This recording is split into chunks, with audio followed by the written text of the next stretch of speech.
Bienvenidos y bienvenidas nuevamente al podcast de Geriatría, Gerontología y Trabajo Interdisciplinario. El día de hoy tenemos un invitado muy especial, Raúl Diego Rivera. Buenas tardes, ¿cómo se encuentra? Hola, ¿qué tal, doctor? Buenas tardes. Muy bien, gracias. Bien. Qué bueno, me da mucho gusto.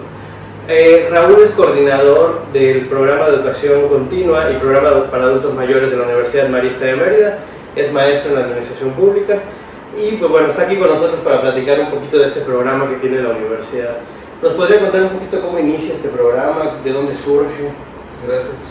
Bueno, antes que nada, gracias por la invitación. Siempre es importante poder comentar este tipo de programas y comentar este tipo de acciones que se tienen en la ciudad y en el país. 2008, 2006 para ser más precisos, la Universidad Marista comenzaba con algunas actividades que le denominábamos nosotros encuentro universitario con nuestros abuelos, y ahora y abuelas. Entonces eran encuentros universitarios con nuestros abuelos, que tenía como finalidad invitar a los abuelos de nuestros estudiantes de licenciatura. Hacíamos un evento, digamos, los invitábamos a partir de las 10 de la mañana, teníamos en algunos casos alguna misa, posteriormente teníamos alguna actividad de tipo cultural, alguna obra de teatro, un concierto, y posteriormente una convivencia.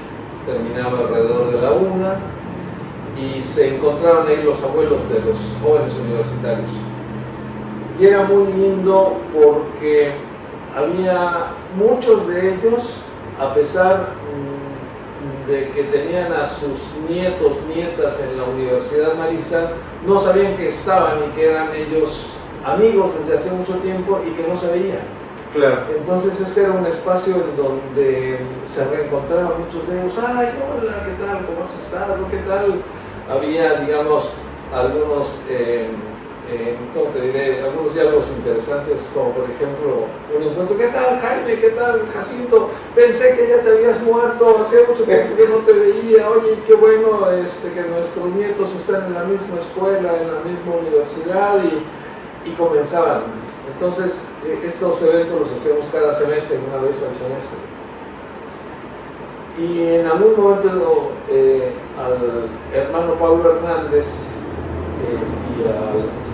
y al rector, en ese entonces Alejandro Flores Nava, dijeron, ¿por qué no organizar algunas actividades académicas para los alumnos mayores? Y comenzamos con unos cursos, 4 básicamente, que fue gimnasia cerebral, desarrollo humano, alguna actividad cultural, y no recuerdo cuál era la otra. Seguramente debe haber sido alimentación saludable. Fueron 40 horas durante el semestre, y conforme se iba avanzando las horas, se inscribieron alrededor de 30 personas, y conforme se iban avanzando el semestre, empezaban entre ellos, entre nuestros alumnos y entre nuestras alumnas mayores, decían, oigan, esto se va a terminar dentro de 2 meses, ¿y qué van a hacer con nosotros? Porque, oye Raúl, y oye hermano, no nos queremos ir, estamos muy gustos. Entonces el grito de guerra de esta primera actividad académica fue, no nos queremos ir. No nos queremos ir, así como cuando hay ¿cómo se llama? Mítines o manifestaciones, y aquí estamos y presentes, allá el grito de guerra fue, no nos queremos ir, no nos queremos ir. Y bueno, afortunadamente con ese impulso de que formaron la primera generación, diseñamos un diplomado de formación humana integral,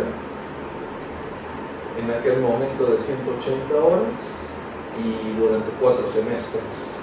Y así comenzó el programa para adultos mayores. Se egresa la primera generación en el 2008. A la actualidad tenemos ya 28 generaciones que han egresado,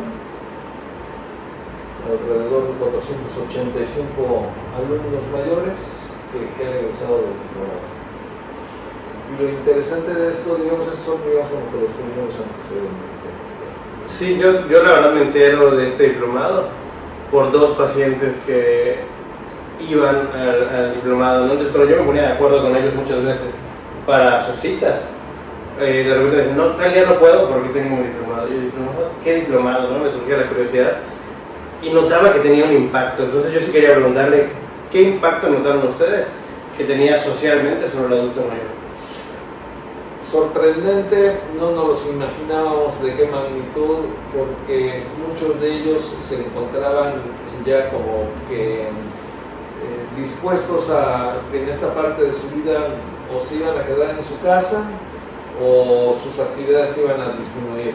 Entonces el solo hecho de tener una opción como este diplomado de ir 2 veces a la universidad a la semana, estar conviviendo con nuevas personas, ellos se fueron dando cuenta dos cosas o tres. Una de ellas, nunca se imaginaron que en esa edad de su vida iban a tener nuevas amistades.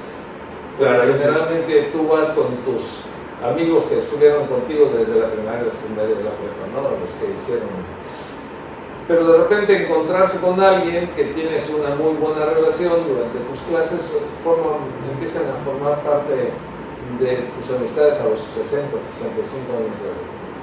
Eso es por un lado, ¿no? En el aspecto de socializar estos procesos, ¿no? El segundo, también que es muy interesante, que se dieron cuenta que deberían de tener ellos espacios, como tú dices, para ellos, ¿no?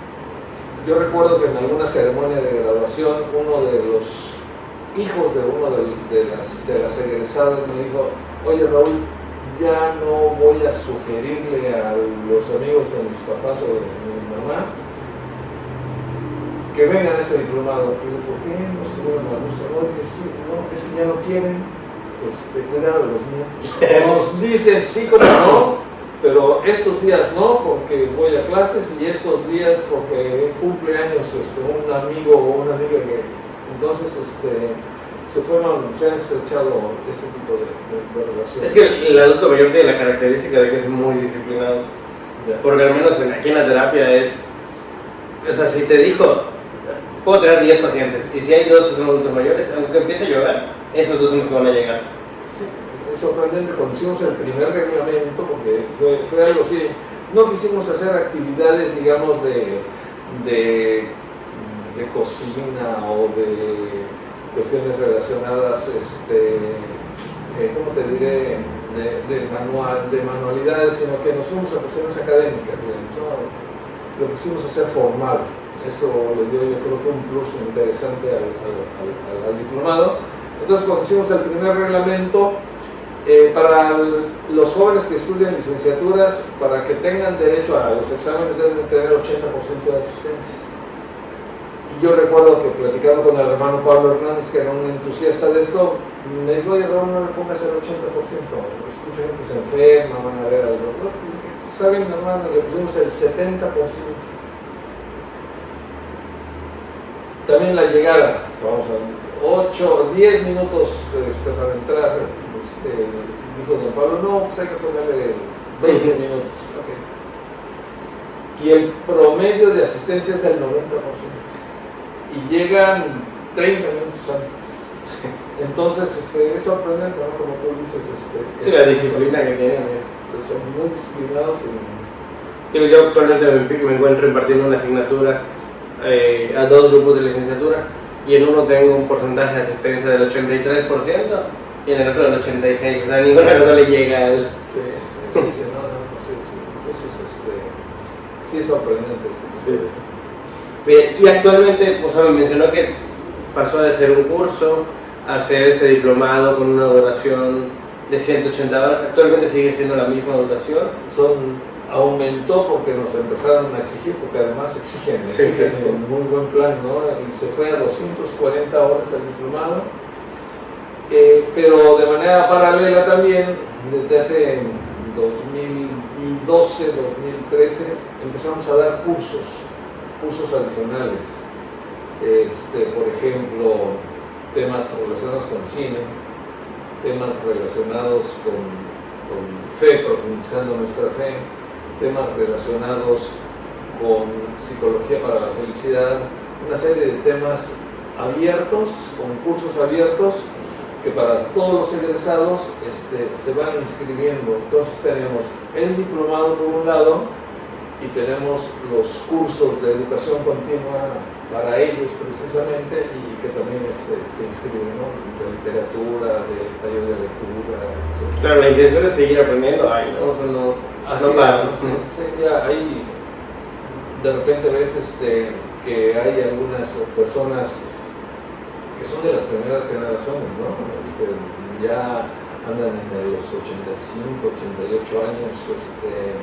Aquí quisiera aprovechar que el único requisito para ingresar al diplomado es que sepan leer y escribir, y que puedan ellos ir por sí mismos, sin ningún tema relacionado físico, ¿no? Esas son las condiciones, ¿no?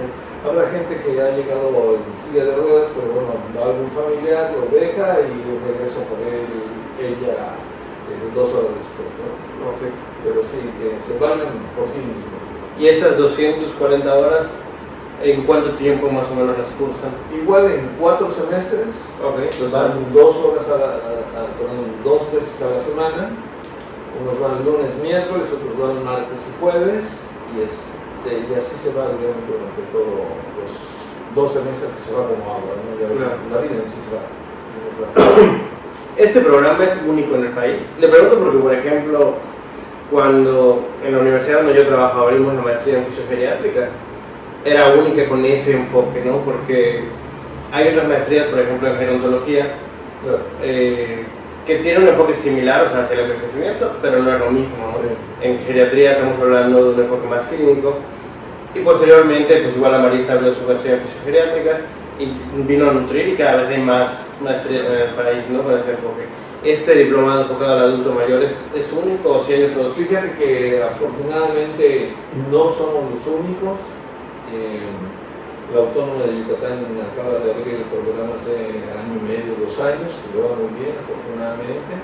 La Universidad Autónoma de Nuevo León tiene el programa desde el 2012. Inclusive tanto la Autónoma de Nuevo León como la Benemérita Universidad, Benemérita Universidad Autónoma de Puebla, la UAP, vinieron a vernos a nosotros, porque querían echar a ver sus propios programas, y nosotros inmediatamente compartimos con ellos nuestros programas, y también tienen sus propios programas de manera muy, muy exitosas. Hace poco estuvo con nosotros el profesor François Vela. François Vela, hay una federación internacional de universidades para la tercera edad con sede en Toulouse, Francia. Entonces, las universidades existentes en el mundo, estamos incorporadas a esta federación internacional. Entonces vino el profesor Vela, estuvo aquí con nosotros, fue a Nuevo León, fue a Puebla, estuvo también en la Ciudad de México, y respondiendo, afortunadamente ya ha ido creciendo esto, ¿no? Y a nosotros nos encantaría que la ciudad de otras universidades pudieran tener el mismo programa, porque ya somos muchos los mayores de edad en este país, ¿no? Entonces valdría la pena que se haga el esfuerzo, y no es complicado administrativamente hablando, digamos. Sí, creo que es importante concientizar a la gente, ¿no? de la necesidad que tiene el adulto mayor. Digo, es una de las razones por las que creamos este podcast, poder llegar a más gente con ese tipo de conocimiento, y que pues a lo mejor de aquí van a salir universidades que digan, no, pues yo quiero hacerlo, y cómo trabajamos en conjunto, ¿no? Nunca se va a olvidar con las primeras generaciones. La primera generación abrió bien de la maestría en fisiogeriátrica, la segunda generación iba baja, y me acuerdo muy bien que en una plática con el rector, el ingeniero Sauri, yo le dije, ingeniero, no sé ni qué hacer, ¿no? O sea, tengo 6 inscritos, o sea, no llegamos al mínimo, ¿no? para poder abrir. Y él me dijo, mira, no te preocupes, o sea, eso se necesita, o sea, en el país no hay suficiente gente formada en esta área, se necesita, vamos a abrir sí o sí. O sea, aunque nos cueste, porque es como una aportación a la sociedad. Así es. Digo, al final levantó un poco y abrimos bien, y cada año ha ido mejorando, lo cual significa que también el interés hacia esta área pues va creciendo. Sin embargo, yo lo comparo con otros programas y veo como, por ejemplo, el que está enfocado a deportiva va mucho más arriba siempre. Y de ahí surge una pregunta que siempre le hago a la gente que colabora con nosotros en el podcast, que es, digo, a lo mejor me va a decir, no, pues yo no creo que sea así, pero ¿por qué considera, o sea, por qué es tan difícil que los jóvenes se interesen en este proceso del envejecimiento? Yo creo que es un tema de tipo cultural en el aspecto de, yo he platicado con los directores de las distintas licenciaturas que tienen en la universidad para poder tener un acercamiento con los alumnos y decirles, a ver, jóvenes, ahorita están entre las edades de los 21 o 22 años, ¿cómo se van a ver ustedes dentro de 50 años, cuando tengan 70 años? ¿Cómo se quieren ver ustedes? Yo recuerdo mucho que alguna orientadora vocacional de una preparatoria les decía a sus alumnos de segundo de preparatoria que estaban en búsqueda de alguna licenciatura, ¿cómo se quieren ver ustedes dentro de 6-7 años?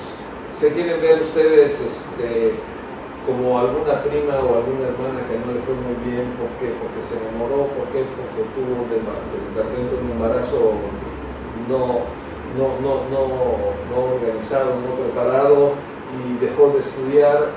¿Cómo se pueden ver ustedes, ¿no? Entonces sucede mucho también con los jóvenes. Nosotros pasamos por esa edad, yo pasé por esa edad, y alguien se hubiera llegado cuando yo tenía mis 21 o 22 años y me dijeron, oye Raúl, ¿por qué no empiezas a ahorrar? Oye Raúl, ¿por qué no empiezas a hacer ejercicio? Oye Raúl, ¿por qué no empiezas a tener mejores hábitos alimenticios? Para que de una u otra manera, al llegar a la edad mayor de 60 años, puedas llegar en un muy buen momento físico, económico de tu vida, ¿no? Yo creo que ahí nos falta mucho trabajar con los jóvenes. No sé si era por ahí la... Sí, probablemente esa falta de conocimiento lleva a la falta de interés, ¿no? Sí, yo creo que es una de las cosas que estamos haciendo en la universidad que se ha dado de manera natural. Los jóvenes dicen, oigan, ¿quiénes son ellos? ¿Quiénes son ellos? Se refieren a los del programa, ¿no? ¿Qué hacen aquí? Y donde se van interesando, dicen, no, ¿por qué no nos invitan a nosotros a alguna de sus clases? Entonces ya ha habido, sobre todo en algunas clases relacionadas, como por ejemplo Historia de Yucatán, que vienen los de turismo y ingresan a las clases de Historia de Yucatán, ¿no? Entonces se están acercando un poco al programa para mayores, y eso les da mucho gusto a nuestros alumnos mayores y a los propios las licenciaturas que dicen, bueno, voy a invitar a mi abuelo o a mi abuela que se una a este programa.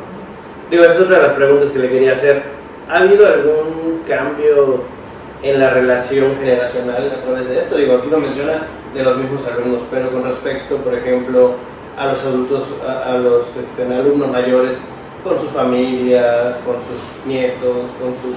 Mira, hace ya como unos 8 o 10 años, en las ceremonias de graduación, cuando terminan el diplomado, se hace una ceremonia de graduación académica similar a la de las licenciaturas o a la de las maestrías.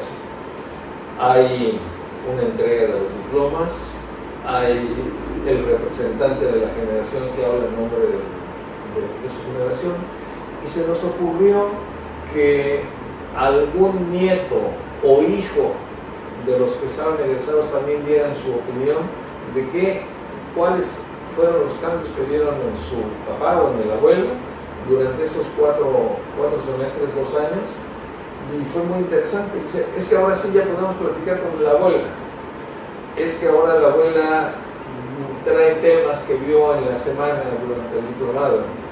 Entonces, es que ahora con la abuela ya nos entiende un poco mejor a propósito de estos choques generacionales. Entonces, ahí nos damos cuenta que ha salido de mucho este tipo de programas, digamos, dentro de las familias, ¿no? De que se van rompiendo poco a poco estos temas generacionales. Y además, de manera paralela, lo que siempre hacemos a principios cuando vamos a iniciar semestre, iniciamos con una conferencia que tiene que ver con temas actuales. Por ejemplo, ahora estamos preparando el tema ¿por qué hablar de género? Ahora para el ingreso de septiembre, con eso vamos a abrir, ¿no? Y vamos a abrir de manera abierta ¿por qué hablar de género? ¿No? Este tema que está actual, ¿no? Algún semestre comenzamos también con el tema que tuvo que ver con el tema de los famosos millennials, cómo poderlos entender, ¿no? Entenderse, ¿no? Y con estas temáticas también se van abriendo, se van acercando, pues la brecha generacional ya no es tan amplia, ¿no? Que entiendan nuestros alumnos mayores de que hay un cambio brutal, digamos, dentro de la propia sociedad y en el mundo, y que ellos deben estar dentro, ¿no? Pero, digo, me sorprende, pero este tema de género me parece que va a estar interesante y ver la reacción también de los adultos mayores, ¿no? Creo que con los cambios que se están dando actualmente, muchas de las posturas de las personas que están involucradas en los temas de género, que bueno, deberíamos hacer todos, siempre es, no, déjalo, porque ya está grande, ¿no? Y es como él piensa. Y querer hablarles a ellos de ese tema es agarrar al toro por los cuernos, ¿no? Sí. ¿Cómo espera que reaccionen? Yo creo que con mucho respeto, ¿no? O sea, siempre ahí, cuando se manejan algunos temas dentro de los módulos del diplomado, también hay posturas, ¿no? Claro. Y es única y exclusivamente podernos escuchar y respetar al otro, ¿no? Yo creo que por ahí va a ser, ¿no? Seguramente va a ser muy interesante, yo te lo compartiré cómo nos va con esa. Va a ser una mesa redonda que vamos a invitar a 2 o 3 personas para... Es que desde el tema, por ejemplo, del lenguaje inclusivo, ¿no? Ahí a muchos les choca culturalmente. Así es. Digo, yo tomamos nosotros un curso en la universidad y me acuerdo que yo decía, es que para mí, si esta persona se siente mejor con que yo hable de esta forma, no tengo ningún problema de modificarlo. Pero había gente más grande que decía, no, es que no debe de ser así. Y veías cómo empezaban a rozar esos pensamientos y esas ideas, y yo digo, siempre de una forma muy educada, pero sí va a generar discusión y va a estar interesante, ¿no? Seguramente, sí. Y ahora, al revés, en otro sentido, ¿ha habido algún choque, por ejemplo, con algún grupo de alumnos de la universidad, como que tengan una cierta... como que no les guste que estén ahí los adultos mayores?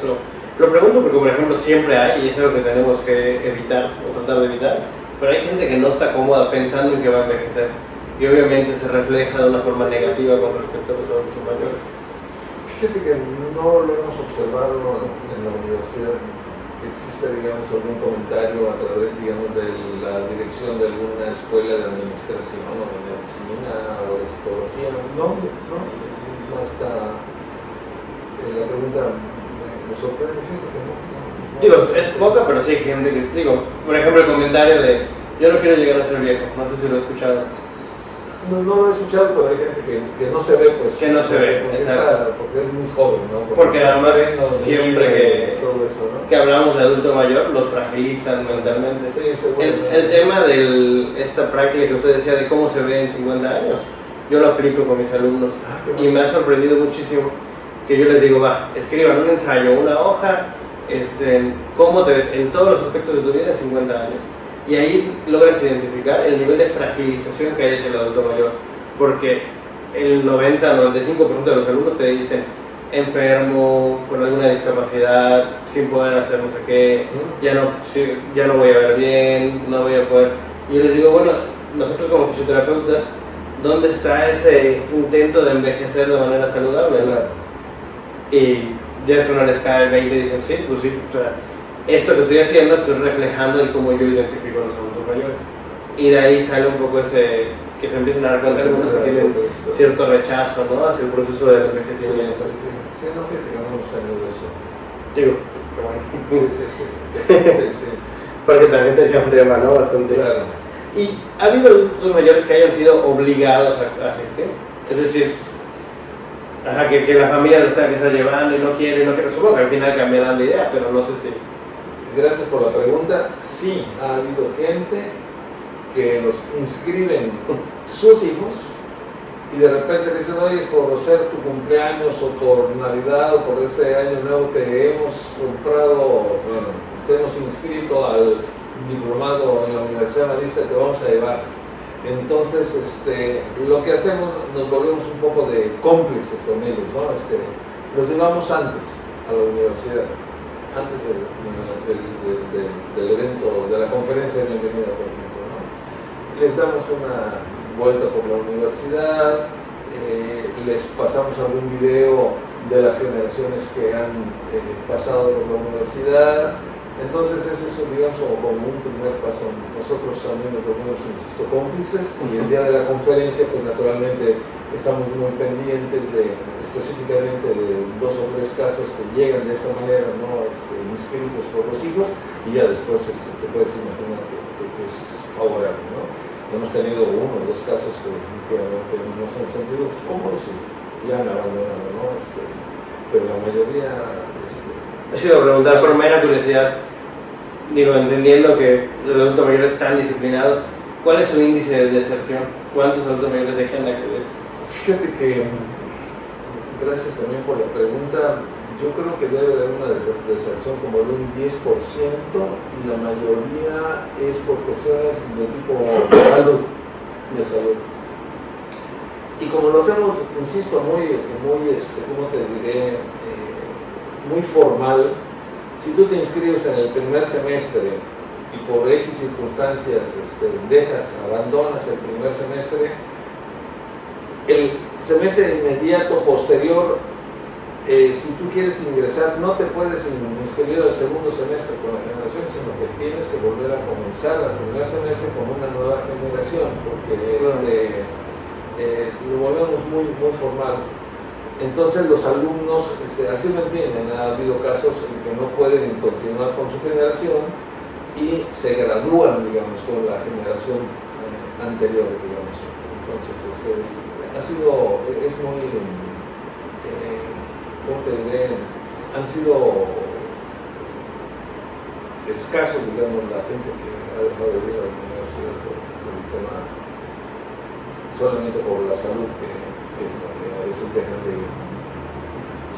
Y digo, uno de los pacientes que le comento que era un alumno del diplomado, me comentaba así, pues había el comentario de que era él el único hombre y los demás eran puras mujeres. ¿Es común esto en las diferentes generaciones? Y si es así, ¿a qué se debe? Es común esto en el mundo.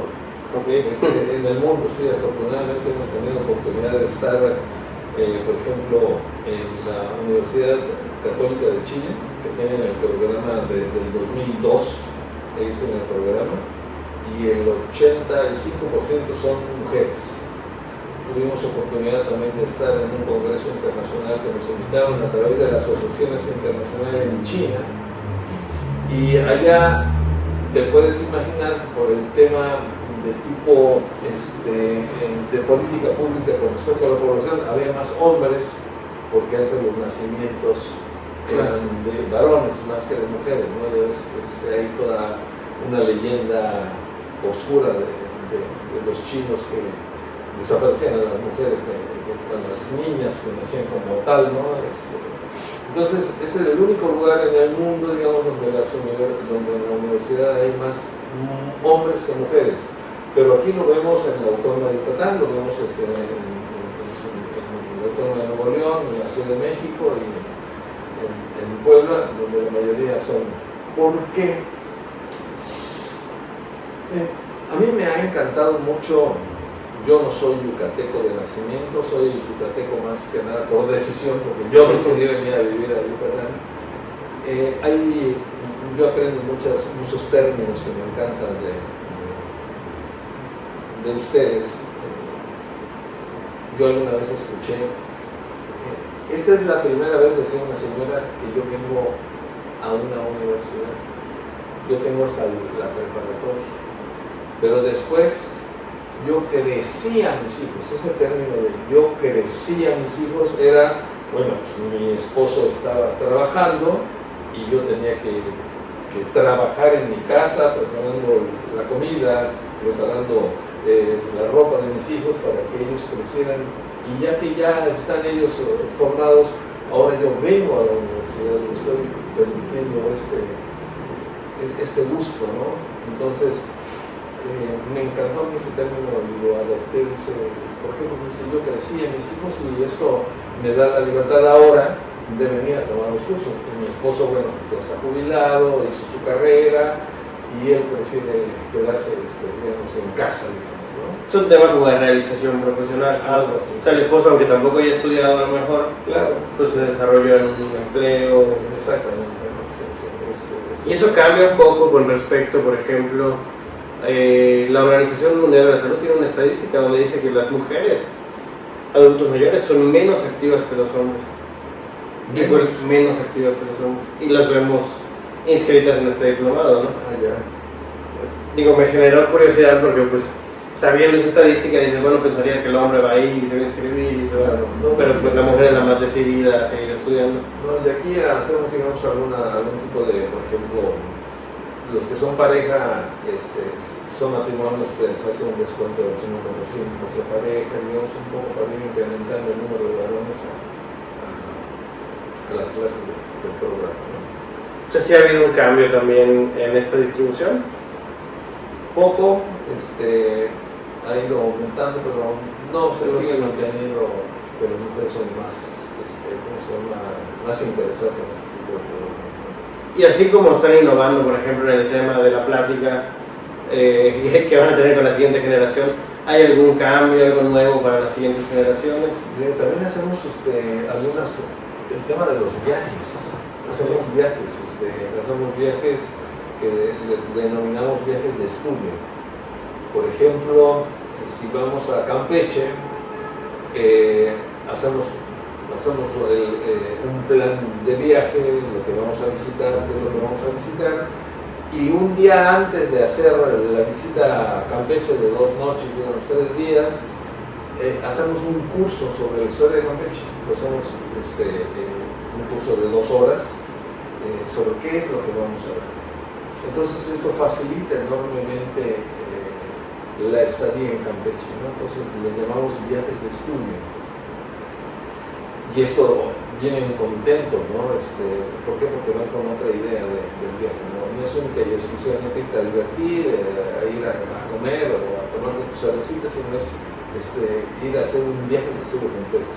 Estos viajes de estudios los propuso también la propia Asociación Internacional de Universidades,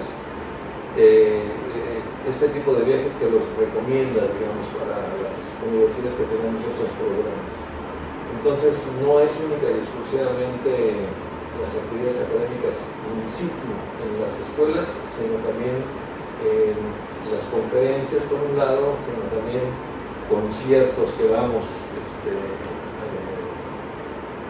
Yucatán, Mérida concretamente está lleno de actividades culturales, entonces también asistimos como grupo. Y el tema del viaje de estudios también que es importante para ellos. ¿Y qué tan complejos son los permisos con la familia? Los permisos con la familia. Sí, para que el adulto mayor diga, me voy a ir 2 días, nos vemos. Fíjate que te voy a platicar una experiencia que tuvimos en Chile. Hubo una obra de teatro, hubo como 3 obras de teatro, así de 15 minutos cada participación. Una era el tema de los viajes, ¿no? Estaban 2 señoras platicando, oye, fíjate que nos vamos a ir en Chile, nos vamos a ir al Carnaval de Río. Estamos en el sur de América. Entonces lo estaban haciendo escondidas de sus hijos porque no las iban a dejar ir, y eran señoras de 65 años, 68, viudas las 2, y finalmente cuando ya tenían sus boletos, todo eso, les dijeron, ¿no? Invitaron a sus hijos, dijeron, pues me voy a ir con mi amiga, nos vamos a ir, vamos a estar en tal hotel, les decimos, no les queremos pedir permiso, no les vamos a pedir dinero ni nada, nos vamos a ir durante una semana a Río de Janeiro. Entonces fue sorprendente, ¿no? O sea, ¿cómo es posible? Se van a enfermar, como ustedes quieran, se ven, ¿no? Luego una segunda obra tenía que ver con el tema de, que lo vemos dentro del diplomado, con el tema del patrimonio familiar. Hay muchos hijos o hijas que abusan de sus papás con algún tipo de préstamos, con las hipotecas de la casa, que hipotecan la casa y después no tienen cómo poder resolver y pierden la casa, no ellos, sino pierden la casa sus papás, ¿no? Entonces hubo una escena en esta segunda pequeña obra de teatro en donde estaban los papás, ¿no? El papá había tomado la decisión de hacerle un préstamo a una de sus 3 hijas, ¿no? Y se lo dice a su esposo: ¿sabes qué? He decidido que de nuestro patrimonio lo vamos a... ¿Por qué no me lo habías consultado? Es a la que más la hemos apoyado. Desafortunadamente el marido que tiene no fue el adecuado y eso forma parte de nuestro patrimonio. Seguramente van a tener problemas y nosotros nos vamos a quedar. Todavía tú tienes una esperanza de vida de 10, 15 años y yo también. Entonces tenemos que ver ese tipo de cosas. Hay que aprender a decir no es posible. Hay alguna otra forma que podemos hacer, de poder venir aquí a vivir durante un mes, 2 meses si tienes problemas, pero la propiedad sigue siendo nuestra. Entonces, ese tipo de temáticas, el tema de los viajes es muy importante, el tema de cuidar el patrimonio de ellos, los familiares, es muy importante, ¿no? Por eso es tan enriquecedor ese tipo de programas en las universidades. Que volvemos al mismo tema, siempre viene de esa fragilización. O sea, de decir, bueno, tuvimos una situación en un asilo, no vamos a decir nombres, a los cuales queríamos mandar alumnos, pero les dijimos: sí, pero necesitas tener material para que los alumnos puedan trabajar con los adultos mayores. Y la respuesta de la dueña del asilo fue: pues una liga y ya, ¿no? ¿Qué más necesitas? Y no se vayan a lastimar con una pesa. Y así como que, de hecho nos dijo: aquí venía un fisioterapeuta y una vez agarró a un adulto mayor y lo hizo sentarse en el piso y dije: no regresas porque me los vas a romper. Y yo dije: ese es el extremo de la fragilización, ¿no? Porque siempre ves al adulto mayor como alguien que tienes que tratar con pinzas y no es así. O sea, eso que hacen ustedes, los viajes y decir: bueno, tenemos organizado, tenemos esto, tenemos... Digo, por la formalidad con la que me lo cuentas, me imagino que tendrán contactos, teléfonos de contacto, hotel, todo, y claro, eso da mucha confianza. Pero creo que es parte del trabajo con la familia. ¿Qué tanto el diplomado lleva a este abordaje con la familia también? ¿O todo es dirigido al adulto mayor y él tiene que trasladarlos a la familia? No entendí muy bien. Sí, ¿hay alguna parte del diplomado que vaya en educar a la familia del adulto mayor? Fíjate que no. A veces se acercan de manera individual ellos para preguntarnos acerca de cuáles son los módulos que van a ver, qué viaje se va a hacer, cuáles son los propósitos, pero la mayoría de nuestros alumnos son muy autónomos en ese aspecto, ¿no? Rara es la familia que se acerca, ¿no? Más bien preocupados sobre está viendo cómo seguir, qué tipo de camión se va a rentar, etc., ¿no? Entonces, en ese aspecto son muy autónomos. Sí, es parte de lo que está en el diplomado. Sí, y siempre nosotros con mucho cuidado, porque alguna vez pensamos que llevan ellos un seguro porque contratamos a una empresa y otra vez la empresa se hace el viaje, no se llevan los seguros normales. Alguna vez preguntábamos en el aspecto jurídico qué sucede si hay algún accidente o algo, y dicen: pues es como cuando ellos compran un tour y se van a la Ciudad de México o se van a Europa, ellos ya son, digamos, mayores y ya entienden los riesgos que pueden implicar y no tienen por qué demandar después al tema de la empresa si ellos toman una decisión con respecto a un viaje, ¿no? Claro. Bien, pues muchísimas gracias. ¿Algún contacto donde le puedan pedir información o donde puedan...? Sí, con mucho gusto. Pueden mandar a mi correo, es rdiego@marista.edu.mx, rdiego@marista.edu.mx.